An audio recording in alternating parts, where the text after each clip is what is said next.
কয়েকদিন পরে পরে সেনাবাহিনীর উপরে অ্যাটাক করে পার্বত্য জেলাগুলোতে, তারপর বাঙালির উপরে অ্যাটাক করে। চট্টগ্রাম থেকে বাঙালি সরাও, আমরা বাঙালির সাথে থাকতে স্বাচ্ছন্দ্য বোধ করি না।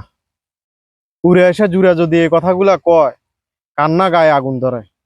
গত কয়েকদিন আগে সেনাবাহিনীর উপরে অ্যাটাক, সন্ত্রাসী এই সশস্ত্র গোষ্ঠী পাহাড়িরা, মানে পাহাড়িদের মদতেই এই সন্ত্রাসী গোষ্ঠী গড়ে উঠেছে, নয়তো স্থানীয়দের মদত ছাড়া এই সন্ত্রাসী গোষ্ঠী গড়ে ওঠার কথা না।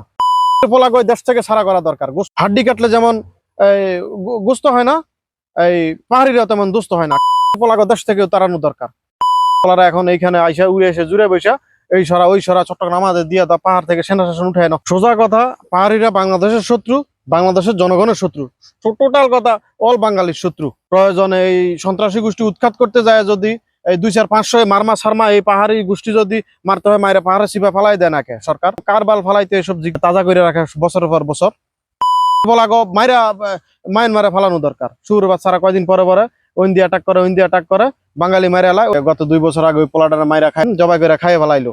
কার কার মনে আছে? কারো তো মনে নাই। আর আমরা বাঙালিরাই একটা ঘটনা 2 বছর বেশি মনে রাখি না। তখন যদি কড়াভাবে অ্যাকশন নিত, পোলা করে দেশ থেকে তখনই তাড়ানো যাইতো।